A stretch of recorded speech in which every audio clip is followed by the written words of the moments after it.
नमस्कार विद्यार्थी मित्र हो. श्री नेमिनाथ जैन माध्यमिक व उच्च माध्यमिक विद्यालय चांदवड आपल्या विद्यालयात मी श्री देवडे DM मराठी या विषयाचे अध्यापन करतो. तर आज आपण एक छानसा गद्यपाठ बघणार आहोत. सुरांची जादूगिरी. तर सुरांची जादूगिरी हा दत्ता भोसले यांचा एक प्रसिद्ध असा पाठ आहे. तत्पूर्वी आपण दत्ता भोसले यांचा थोडक्यात परिचय करून घेऊया. एक अतिशय अभ्यासू लेखक, कथा, कादंबरी, समीक्षा यांचे त्यांनी विपुल असे लेखन केलेले आहे. ग्रामीण साहित्य आणि दत्ता भोसले यांचा अतिशय जवळून असा संबंध आहे. ग्रामीण भागातील सूक्ष्म निरीक्षण करून त्यांनी अनेक कथा आणि कादंबऱ्या लिहिलेल्या आहेत. त्यांचे काही पुस्तकंसुद्धा महाराष्ट्रभर अतिशय प्रसिद्ध आहेत. अशा या एका प्रसिद्ध ग्रामीण साहित्यिकाचा सुरांची जादूगिरी हा पाठ आज आपण बघणार आहोत. सुरुवातीला या पाठाचे प्रकट वाचन आपण करूया. निसर्गाच्या लढीवाळ मांडीवर विसावलेल्या खेड्यांचा जीवनक्रम सौंदर्याने माखलेला असतो. तसाच नानाविध सुरांच्या लकेरींनी मोहरून गेलेला असतो. त्यामुळे अनेक खेडे नेहमी ताजी व टवटवीत रानफुलांसारखी असतात. खेड्यातला दिवस हा जणू पायात आवाजांचे अलंकार घालून जन्माला येत असतो. अगदी पहाटेलाही अजून पुरती जाग आलेली नसते, तेव्हा खेड्यामध्ये टोपलीखाली डालून ठेवलेल्या कोंबड्याला मात्र हमखास जाग आलेली असते. रात्रीच्या 3-3:30 पासूनच तो आपला कुर्रेबाज आणि नखरेल तानांनी आसमंत भारून टाकायला प्रारंभ करत असतो. हळूहळू या तानांची संख्या वाढत जाते. सादाला प्रतिसाद दिला जातो. एका वस्तीवरच्या कोंबड्याने बांग दिली की त्या भागातल्या साऱ्या कोंबड्यांना कंठ फुटतो आणि मग एकच कोलाहल सुरू होतो. एका विशिष्ट लयीत आणि ठेक्यात पहाटेला घातलेली ही साद अंथरुणावर पडल्या पडल्या मनात मुरवायला मोठी छान वाटते. मनातल्या मनात आपणही त्याला निशब्द मनाने साद घालत असतो. त्यानंतर संगीताचे दुसरे वाद्य हळूहळू वाजायला लागते. ते म्हणजे घरातले दळणाचे जाते. घराघरातल्या बायका कोंबड्याच्या बांगेबरोबर जाग्या होऊन चिमणीच्या प्रकाशात गच्च अंधारात पातळ करत झोपलेल्या जात्याला गायला लावतात. त्या जात्याचा मंद, लयबद्ध, प्रौढ आणि दमदार आवाज छोट्या मोठ्या ताना हरकती घेत आसमंत भरून जातो. घास घातल्यावर जात्यातून निघणारा भरडा आवाज, पीठ होताना येणारा सौम्य सूर आणि गळा मोकळा झाल्यावर जात्याने काढलेली प्रसन्न व कोमल सुरावट आईच्या उबदार आणि मंदपणे हलणाऱ्या मांडीवर मस्तक ठेवून ऐकता ऐकता आपण एका वेगळ्याच वातावरणात जातो. पापण्या जड झालेल्या असतात. अर्धवट जाग आलेली असते. अंधाराला पिवळ्या प्रकाशाचा शिडकावा लाभलेला असल्याने घरातल्या साऱ्या वस्तूंना स्वप्नील रूप प्राप्त झालेले असते. त्या ओळखीच्या असूनही अनोळखी वाटत असतात. आणि त्यात जात्याचे संगीत अंगावर जात्यातून पीठ भुरभुरून पडावे तसे सांडत असते. या संगीताला आईच्या गळ्यातल्या गोड ओव्यांनी साथ दिलेली असते. त्यातून तिच्या मनातली लपून बसलेली स्वप्ने प्रकट होत असतात आणि त्यामुळे आपण आपले उरत नाही. मंदपणे हलणाऱ्या पापण्या केव्हा मिटतात हे समजत नाही. या संगीताला आईच्या अपार कष्टाचा आणि अपार मायेचा मुलायम स्पर्श लाभलेला असतो. त्याची खुमारी केवळ शब्दात येते. तर विद्यार्थी मित्र हो,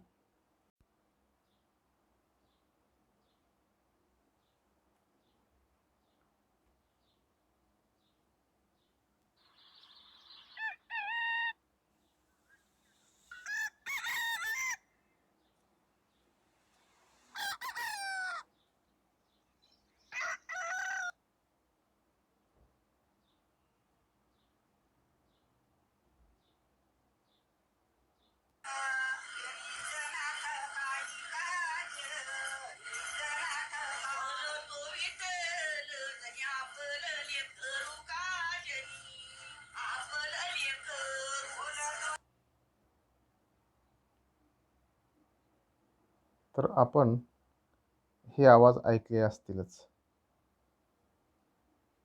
कसले आवाज आहेत सांगा बरं? Very good. म्हणजे कोंबड्याचा आणि जात्याचा आवाज आहे.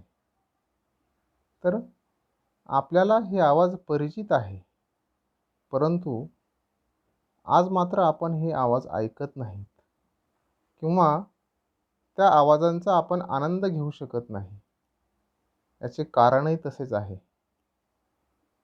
की आता पूर्वीसारखा कोंबडा आरवत नाही. ग्रामीण भागामध्ये पूर्वीच्या काळी असे अनेक आवाज ऐकायला यायचे आणि ते अतिशय निसर्गरम्य असायचे. आपल्याला खरा आनंद मिळवून द्यायचे. तर अशाच म्हणजे लेखकाने म्हटलेलं आहे की निसर्गाच्या लढिवाळ मांडीवर विसावलेल्या खेड्यांचा जीवनक्रम सौंदर्याने माखलेला असतो. म्हणजे खेडं आणि निसर्ग हे अतिशय जवळ असतं. म्हणजे खेडं हे निसर्गाच्या मांडीवरच जणू खेळत असतं. म्हणजे एवढं जवळ खेडं आणि निसर्ग असतं. तर या खेड्यामध्ये असे अनेक नानाविध म्हणजे अनेक प्रकारचे सूर, आवाज, लकेर. लकेर म्हणजे काय? तर विशिष्ट प्रकारचा ध्वनी. लकेर. तर याला विशिष्ट प्रकारचा ध्वनी असं म्हटलं जातं. त्यामुळे अनेक खेडी नेहमी ताजी व टवटवीत रानफुलासारखी असतात.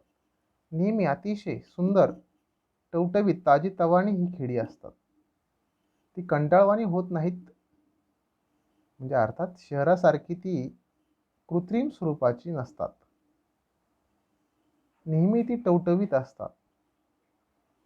खेड्यातला दिवस हा जणू पायात आवाजांचे अलंकार घालून जन्माला येत असतो. अलंकार.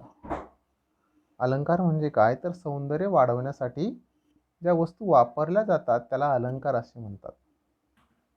म्हणजे खेडं हे जणू त्या आवाजांचे अलंकार आपल्या पायात घालून मिरवत असतं. म्हणजे लेखकाने किती छान छान उपमा किंवा छान छान शब्दांचा वापर या ठिकाणी केलेला आहे खेड्याचं वर्णन करत असताना. आता आपण मगाशी जे आवाज ऐकले तो अगोदर होता कोंबड्याचा. कोंबडा हा ग्रामीण भागामध्ये प्रसिद्ध होता त्या काळामध्ये. त्या काळात घड्याळाची गरज नसायची. पहाटे पहाटे माणसं घड्याळ न लावता, म्हणजे त्याला आपण आज अलाराम असं म्हणतो, तर हा अलाराम न लावताही अगदी वेळेवरती कोंबड्याच्या बांगेनं, म्हणजे बांग म्हणजे कोंबड्याचा आवाज, त्या आवाजानं उठायची. तो ध्वनी आपण ऐकला. अगदी पहाटेलाही अजून पुरती जाग आलेली असते तेव्हा खेड्यामध्ये टोपली खाली डालून ठेवलेल्या कोंबड्याला मात्र हमखास जाग आलेली असते. डालून ठेवणे हे सगळे ग्रामीण शब्द आहेत. डालून ठेवणे म्हणजे काय? की झाकून ठेवणे, पाठीखाली, टोपलीखाली. त्याला आपल्या भागात पाटी असं म्हणतात. टोपली काही भागात टोकरी असंही म्हणतात टोपलीला. आजही आपण त्याला घमेला असा शब्द वापरतो. वेगवेगळ्या भागामध्ये, ग्रामीण भागात, वेगवेगळ्या भागात वेगवेगळ्या प्रकारचे शब्द असतात. तर त्या टोपलीखाली त्या कोंबड्याला डालून ठेवलेलं असायचं. डालून डालून म्हणजे झाकून ठेवलेलं असायचं. आणि कोंबड्याला मात्र हमखास जाग आलेली असते. तरी कोंबडा म्हणजे अगदी अगदी बरोबर त्याच वेळी सकाळी म्हणजे पहाटे रामप्रहारी बरोबर त्याच वेळेला तो बांग देत असे. रात्रीच्या 3-3:30 पासूनच तो आपल्या कुर्रेबाज म्हणजे काय? अतिशय ऐटबाज आवाज. कुर्रेबाज लिहून घ्या. कुर्रेबाज बघा. तर अतिशय कुर्रेबाज आवाजात तो ऐटबाज आवाजात आणि नखरेल तानांनी नखरेल कोंबडा म्हणजे अतिशय नखरेल असतो. तर त्या नखरेल तानांनी ताना म्हणजे सुरांमध्ये वापरला जाणारा शब्द आहेत. म्हणजे जसं एखादा गायक वेगवेगळ्या ताना वापरून आपलं गीत म्हणत असतो, तसा हा कोंबडा देखील अतिशय त्याच्या नखरेल तानांनी तो सकाळी सकाळी आवाज काढत असतो. आसमंत भरून टाकायला प्रारंभ करत असतो. म्हणजे त्या कोंबड्याच्या आवाजानेच त्या दिवसाला खऱ्या अर्थाने सुरुवात व्हायची त्या काळी. किती मजा असायची बघा. हळूहळू या तानांची संख्या वाढत जाते. म्हणजे तो अधिक पुढे तो आपला आवाज काढायला सुरुवात करायचा आणि सादाला प्रतिसाद दिला जातो. म्हणजे एक कोंबडा जर आरवायला लागला की त्याबरोबर दुसऱ्या घरातलेही पाळलेले कोंबडे वेगवेगळे त्यांच्या प्रकारचे आवाज काढायचे. एका वस्तीवरच्या कोंबड्याने बांग दिली की त्या भागातल्या साऱ्या कोंबड्यांना कंठ फुटतो आणि मग एकच कोलाहल सुरू होतो. एका विशिष्ट लयीत आणि ठेक्यात पहाटेला घातलेली ही साद अंथरुणावर पडल्या पडल्या अंथरुणावर पडल्या पडल्या अंथरुणावर पडल्या पडल्या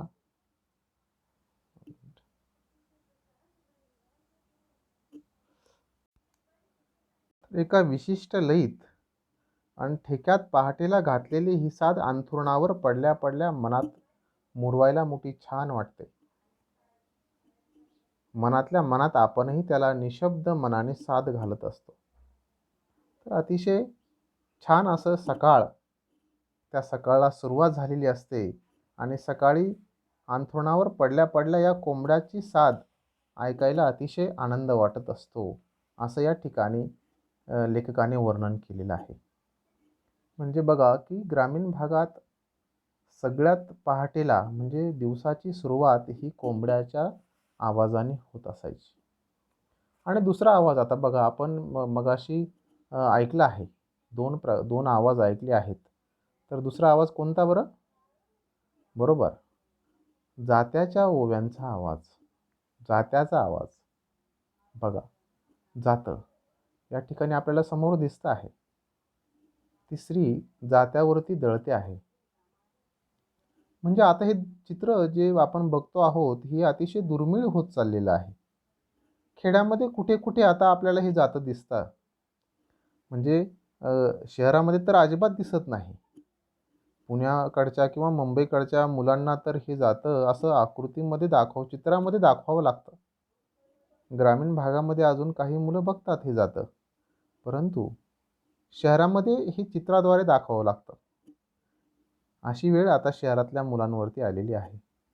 परंतु एक काळ असा होता की प्रत्येक घरात हे जातं असायचं आणि या जात्यावर पीठ दळलं जायचं आणि मग त्याच्या भाकरी केल्या जायच्या. तर असं हे जातं या दैनंदिन जीवनाचा एक अविभाज्य असा भाग होता त्या काळामध्ये. आणि त्याचा परिचय या ठिकाणी आपल्याला दत्ता भोसले यांनी करून दिलेला आहे. म्हणजे त्यानंतर संगीताचे दुसरे वाद्य हळूहळू वाजायला लागते, ते म्हणजे घरातले दळणाचे जाते. त्याचं सुद्धा एक विशिष्ट प्रकारचं संगीत होतं आणि त्या संगीताचा सुद्धा एक विशिष्ट प्रकारचा आनंद मिळत असायचा. तर त्या घरात वाढलेली जी मुलं आहेत त्या मुलांना जे आवाज सकाळी सकाळी कानावर पडायचे त्याची सवय झालेली असायची, त्याचा आनंद घ्यायची. घराघरातल्या बायका कोंबड्याच्या बांगेबरोबर जाग्या होऊन चिमणीच्या प्रकाशात गच्च अंधाराला पातळ करत झोपलेल्या जात्याला गायला लावतात. बघा, किती छान भाषेचा वापर या ठिकाणी लेखकांनी केलेला आहे. तर त्या ज्या स्त्रिया, घरातल्या स्त्रिया या त्या कोंबड्याच्या आवाजाने उठायच्या आणि त्या उठल्यानंतर चिमणीच्या प्रकाशात, चिमणी म्हणजे त्याला आपण आज दिवा असा शब्द वापरतो, परंतु चिमणी आणि दिवा याच्यामध्ये थोडासा फरक आहे, तो तुम्हाला माहिती असेल किंवा नसेल. तर चिमणी आणि दिवा याच्यामध्ये नेमका फरक काय असायचा, की आपण दिवा हा साधारणपणे तेलाचा, अर्थात त्याला आपण गोड तेल म्हणजे शेंगदाणा तेल असेल, सोयाबीन तेल असेल, आणि चिमणी हा रॉकेलवरती पेटवला जाणारा दिवा, त्याला चिमणी असं ग्रामीण भागामध्ये शब्दप्रयोग केला जातो. तर अशी ही चिमणी पेटवून त्या अंधाराला त्या स्त्रिया पातळ करत म्हणजे काय करत, की जो गच्च अंधार असायचा घरात, त्या स्त्रिया इतक्या सकाळी उठायच्या, म्हणजे आत्ताच्या वेळेत जर आपण विचार केला तर त्या 4-5च्या दरम्यान सकाळी त्या उठायच्या. त्यावेळी अंधारच असायचा. तर त्या अंधारात त्या कोंबड्याची बांग म्हणजे आजच्या वेळेला म्हणजे 5च्या आसपास, सकाळी 5च्या आसपास त्या कोंबड्याची बांग व्हायची, आवाज व्हायचा आणि त्या स्त्रिया उठायच्या, तो दिवा पेटवायच्या आणि पेटवलेल्या त्या दिव्यातून तो अंधार पातळ व्हायचा, म्हणजे अंधाराची तीव्रता कमी व्हायची, असं या ठिकाणी लेखकाला सांगायचं आहे. म्हणजे ही ललित गद्याची म्हणजे अर्थात साहित्यिकाची अशी भाषा असते बघा, की साहित्यिक अशा शब्दांचा वापर करून ते दृश्य अतिशय हुबेहूब त्याचं वर्णन करत असतो. म्हणजे त्या झोपलेल्या जात्यालाच गायला लावतात, म्हणजे त्या नुसतं ते जातं, निर्जीव जातं गायला लागतात. म्हणजे या ठिकाणी चेतन गुणोक्ती हा अलंकार लेखकाने तयार केलेला आहे. म्हणजे काय, की निर्जीव वस्तू माणसासारखी चालते, बोलते, गाते, जातं गातं आहे, ते गायला लावायच्या. तर त्या जात्याचा मंद लयबद्ध प्रौढ आणि दमदार आवाज छोट्या मोठ्या ताना हरकती घेत आसमंत भरून जातो. म्हणजे आजही म्हणजे काही स्त्रिया, म्हणजे आज आपण जर त्या तुलनेत बघितलं की त्या वृद्ध स्त्रिया, म्हाताऱ्या स्त्रिया ह्या आजही गातात, परंतु तरुण स्त्रिया मात्र जात्यावर गात नाही. कारण आता ही जी लोकपरंपरा, लोकगीतं ही आता बऱ्याच प्रमाणात संपुष्टात येत चाललेली आहे. म्हणजे याला लोकगीतं सुद्धा असं म्हणतात, ओव्यांना. तर या ओव्या, लोकगीतं म्हणजे काय, की लोकांनीच तयार केलेली आणि ती एका पिढीकडून दुसऱ्या पिढीकडे आलेली, अशी ती लोकगीतं असायची. आणि या जात्यावर त्या स्त्रिया ही लोकगीतं म्हणायच्या. म्हणजे जात्याचा आवाज आणि त्या स्त्रियांच्या गीतांचा आवाज यांचा एक विशिष्ट प्रकारचा सूर घराच्या बाहेर निघायचा अतिशय. मग त्या स्त्रिया त्या गीत कुठून म्हणायच्या, त्यांनीच कोणीतरी तयार केलेलं असायचं. त्यांच्या मनातल्या भावना त्या गीतातून व्यक्त व्हायच्या, त्यांचे कष्ट त्या गीतातून त्या व्यक्त करायच्या. म्हणजे अशा प्रकारे त्या ग्रामीण भागामध्ये त्या सुरांबरोबरच त्या स्त्रिया आपल्या भावनासुद्धा त्या गीतामधून व्यक्त करायच्या. तर पुढे त्या जात्याचंच वर्णन केलेलं आहे, की घास घातल्यावर जात्यातून निघणारा भरडा आवाज. म्हणजे घास म्हणजे काय रे, घास म्हणजे आपण जसं तोंडात घास घालतो तसं त्या जात्यामध्ये सुद्धा घास घालावा लागायचा, म्हणजे धान्य टाकावं लागतं, त्याला घास म्हणतात. निघणारा भरडा आवाज, भरडा म्हणजे काय, जात्याचा आवाज दगडाचं जातं असतं आणि त्या दगडाचं जातं जर जेव्हा फिरायचं तर त्या दगडाचा भरडा आवाज निघायचा. तर त्या भरडा आवाज पीठ होताना येणारा सौम्य सूर म्हणजे तो जेव्हा ते धान्य त्या जात्यामध्ये टाकलं जायचं आणि ते जातं फिरवलं जायचं तेव्हा मात्र त्या दगडाचा जो भरडा आवाज असायचा तो अतिशय सौम्य म्हणजे सौम्य व्हायचा. त्याचा भरडेपणा कमी व्हायचा आणि मग गळा मोकळा झाल्यावर जात्याने काढलेली प्रसन्न व कोमल सुरावट आईच्या उबदार आणि मंदपणे हलणाऱ्या मांडीवर मस्तक ठेवून ऐकता ऐकता आपण एका वेगळ्याच वातावरणात जातो. म्हणजे आपल्याला या वाक्यावरनं असं दिसतं की लेखकाने बालपणी हे सगळं जवळून पाहिलेलं, ऐकलेलं, अनुभवलेलं आहे. आपल्यापैकी सुद्धा काहींनी अनुभवलं असेल किंवा नसेल, परंतु आपल्या आई-वडिलांनी मात्र हे सगळं अनुभवलं असेल बालपणी.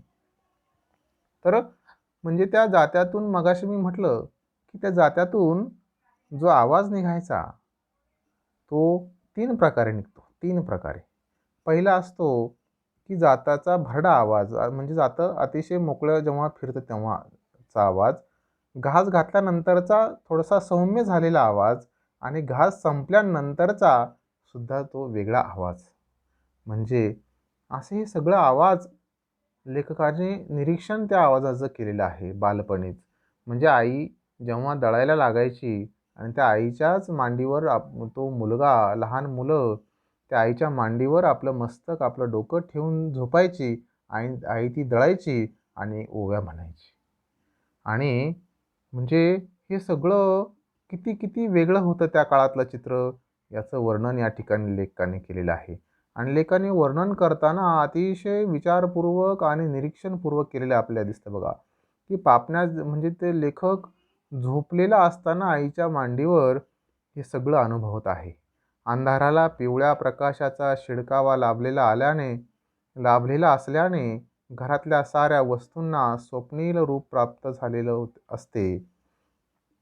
त्या ओळखीच्या असूनही अनोळखी वाटत असतात आणि त्यात जात्याचे संगीत साऱ्या अंगावर जात्यातून पीठ भुरभुरून उडावे तसे सांडत असते. या संगीताला आईच्या गळ्यातला गोड ओव्यांनी साथ दिलेली असते. त्यातून तिच्या मनातली लपून बसलेली स्वप्ने प्रकट होत असतात आणि त्यामुळे आपण आपले उरत नाही. बघा की त्या मुलाने म्हणजेच लेखकाने बालवयात ऐकलेली ही सगळी आईची गीतं, त्या जात्याचा आवाज, त्या आईच्या मांडीवर झोपलेलं असताना त्या घरातल्या भासणाऱ्या सगळ्या वस्तूंचं निरीक्षण, त्या आईच्या मांडीवर लेकाला पडलेलं स्वप्न, या साऱ्यांचं अतिशय मार्मिक पद्धतीने या ठिकाणी वर्णन केलेलं आहे.